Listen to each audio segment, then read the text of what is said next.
श्रावण मास महात्म्य अध्याय 26। इस अध्याय में पढ़िए श्रावण अमावस्या को किए जाने वाले वृष पूजन और कुश ग्रहण का विधान। ईश्वर बोले, हे सनय कुमार, श्रावण मास में अमावस्या के दिन जो करणीय है उसको तथा प्रसंगवश जो कुछ अन्य बात मुझे याद आ गई है उसको भी मैं आपसे कहता हूँ। पूर्वकाल में अनेक प्रकार के महान बल तथा पराक्रम वाले, जगत का विध्वंस करने वाले तथा देवताओं का उत्पीड़न करने वाले दुष्ट दैत्यों के साथ मेरे अनेक युद्ध हुए।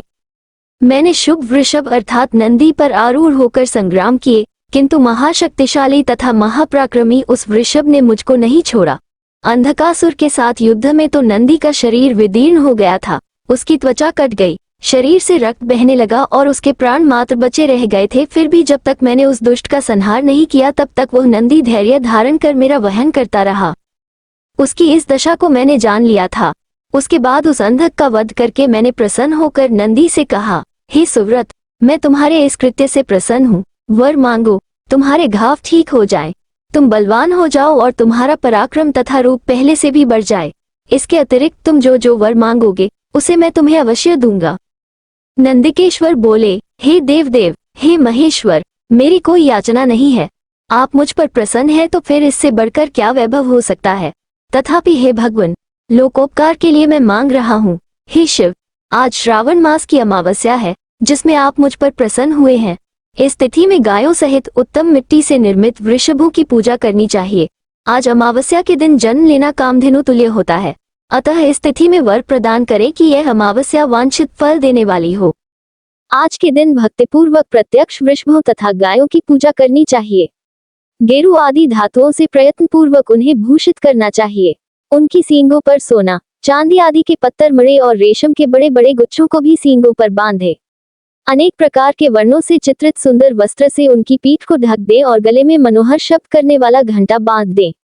सूर्योदय से लगभग 4 घड़ी बीतने पर गायों को ग्राम से बाहर ले जाकर पुनः सायंवेला में ग्राम में प्रवेश कराएं। आहार के रूप में सरसों, तिल की खली आदि अनेक प्रकार का अन्न इस दिन अर्पित करें। जो इस दिन ऐसा करता है उसका गोधन सदा बढ़ता रहता है। जिस घर में गाय ना हो वो शमशान के समान होता है। पंचामृत तथा पंचगव्य दूध के बिना नहीं बनते हैं। गोबर से लेप किए बिना घर पवित्र नहीं होता। हे सुरोत्तम, जहाँ गोमूत्र से छिड़काव नहीं होता वहाँ चींटी आदि जंतुओं का उपद्रव विद्यमान रहता है। हे महादेव, दूध के बिना भोजन का रस ही क्या है। हे प्रभु, यदि आप मेरे ऊपर प्रसन्न हैं तो इन वरों को तथा अन्य वरों को भी मुझे प्रदान कीजिए। हे सनय कुमार, तब नंदी का यह वचन सुनकर मैं बहुत प्रसन्न हुआ। मैंने कहा, हे वृषश्रेष्ठ, जो तुमने मांगा है सब हो जाए। हे नंदिन, इस दिन का जो अन्य नाम है उसे भी सुनो। जो वृषभ किसी के द्वारा कहीं भी किसी कार्य में प्रयुक्त नहीं किया जाता और तृण खाता हुआ तथा जल पीता हुआ जो शांतिपूर्वक विचरण करता है तथा महान वीर व बलशाली होता है उसे पोल कहा जाता है। अतः हे नंदिन, उसी के नाम से ये दिन पोला नाम वाला होगा। इस दिन अपने इष्ट बंधुओं के साथ महान उत्सव करना चाहिए। हे वत्स, मैंने उस दिन ये श्रेष्ठ वर प्रदान किए थे, अतः लोगों के द्वारा इस श्रेष्ठ दिन को पोला नाम वाला कहा गया है। इस दिन सभी कामनाओं को पूर्ण करने वाला वृषभों का महान उत्सव करना चाहिए। इसके साथ ही अब मैं इसी तिथि में किए जाने वाले कुश ग्रहण का वर्णन करूंगा। श्रावण मास की अमावस्या के दिन पवित्र होकर कुशों को उखाड़ लाएं। वे कुश सदा ताजे होते हैं, उन्हें बार बार प्रयोग में लाना चाहिए। कुश, काश, यव, दूर्वा, उशीर, सकुदक, गेहूं, व्रीहि, मूंज और बल्ब्स, ये 10 दर्भ होते हैं। ब्रह्मा जी के साथ उत्पन्न होने वाले तथा ब्रह्मा जी की इच्छा से प्रकट होने वाले हे दर्भ, मेरे सभी पापों का नाश कीजिए और कल्याणकारक हो ये। इस मंत्र का उच्चारण करने के साथ ईशान दिशा में मुख करके हो फट मंत्र के द्वारा एक ही बार में कुश को उखाड़ लें। जिनके अग्रभाग टूटे हुए ना हो तथा शुष्क न हो वे हरित वर्ण के कुश श्राद्ध कर्म के योग्य कहे गए हैं और जदरहित कुश देव कार्यों तथा जप आदि में प्रयोग के योग्य होते हैं। 7 पत्तों वाले कुश देव कार्य तथा पितृकार्य के लिए श्रेष्ठ होते हैं। मूल रहित तथा गर्भयुक्त अग्रभाग वाले तथा 10 अंगुल प्रमाण वाले 2 दर्भ पवित्रक के लिए उपयुक्त होते हैं।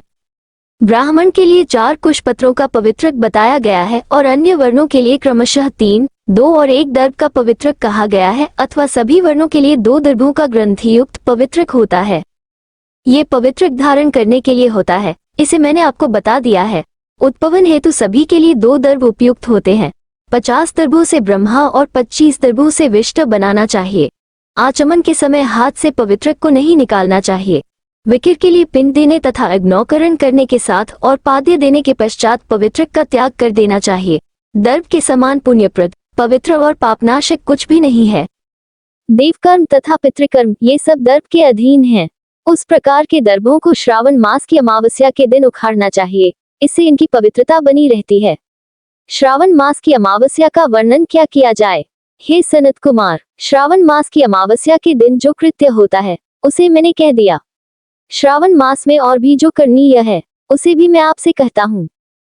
इस प्रकार श्री स्कंद पुराण के अंतर्गत ईश्वर सनय कुमार संवाद में श्रावण मास महात्म्य में अमावस्या के दिन वृषभ पूजन कुश ग्रहण नामक 26वां अध्याय पूर्ण हुआ। 26 भज राधे यूट्यूब चैनल की सभी धार्मिक, आध्यात्मिक एवं धारावाहिक पोस्टों के लिए हमारे फेसबुक पेज भज राधे यूट्यूब चैनल को फॉलो तथा लाइक करें और अपने सभी भगवत प्रेमी मित्रों को भी आमंत्रित करें।